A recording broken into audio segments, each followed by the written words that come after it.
Hello everyone, it's Raza von Werder from the University of Mother God Church. I want to introduce to you a very good friend of mine, the right-hand man of Mother God, the prophet of Matriarchy, a wise and wonderful man named William Bond.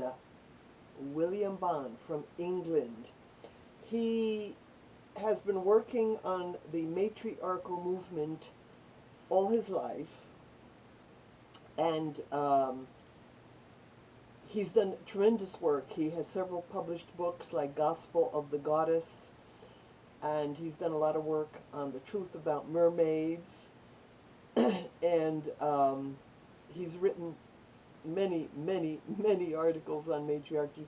And he sent me one, which I am going to read to you. He sent it to me to read to you. It's called Reclaiming Matriarchal Power by William Bond. The foundation of patriarchal power comes from two concepts. The first is the idea that the world was created by a male god, as we see in patriarchal religions. The second is that we live in a materialistic world where the most aggressive, competitive, ruthless, and deceitful people are the most powerful and successful. This is promoted by patriarchal science, which talks about the survival of the fittest. The foundation of matriarchal power is the concept that the world is created by a feminine deity who is the one mind and spirit. Because she is the one, she is the supreme power, and women can connect to this ultimate power through love and oneness. People have called her the Great Mother, Mother Goddess, or Mother God. In our patriarchal world, we are of course taught all about patriarchal power and never about matriarchal power, and while women are unaware of their connection to the feminine one, they remain powerless. They are taught the only way to gain power is to be as aggressive and competitive as men, and most women find this very difficult. In our patriarchal world, some women try to connect to the feminine one through patriarchal religions and find themselves worshiping a male god and being advised by a male priesthood.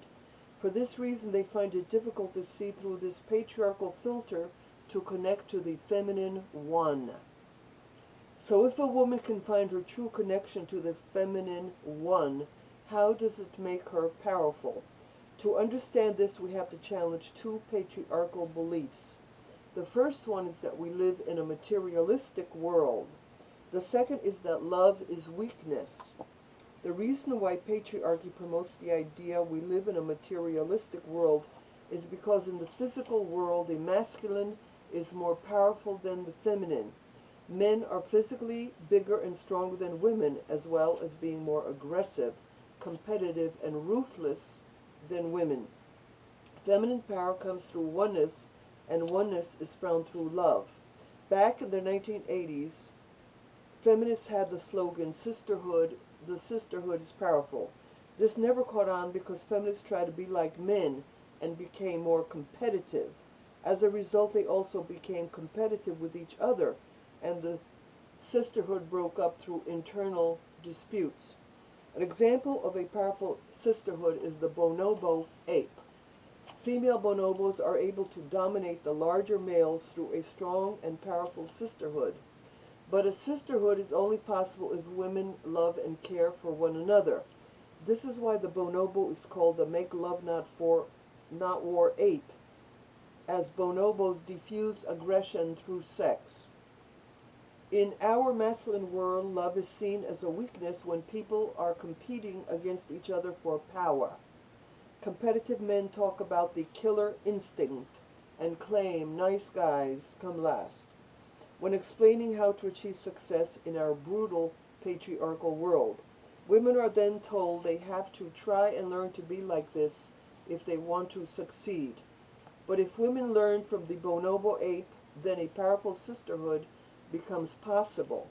So instead of trying to be like men, they can connect to other women through love, and the sisterhood can be powerful in practice. Love can also be a powerful political force. It should be obvious that the people would vote for politicians who genuinely loved and cared for the people they represent. Instead, too many female politicians have taken the masculine route and allowed themselves to become corrupt. As a result, they have taken money from wealthy bankers and businessmen and have served their interest and not the people's. Women want to care for all the children of the world, as well as the sick, disabled, and all the animals. But women are limited in what they can do to help others if they are second-class citizens, and so are poor and powerless in our patriarchal world. If women do want to care for children, the sick, and animals, they have to obtain for themselves the power in which to do this. Some women have tried to do this through the patriarchal route, believing that the end justifies the means. So they have either married rich men or have learned to be as competitive and ruthless as male politicians. To be continued.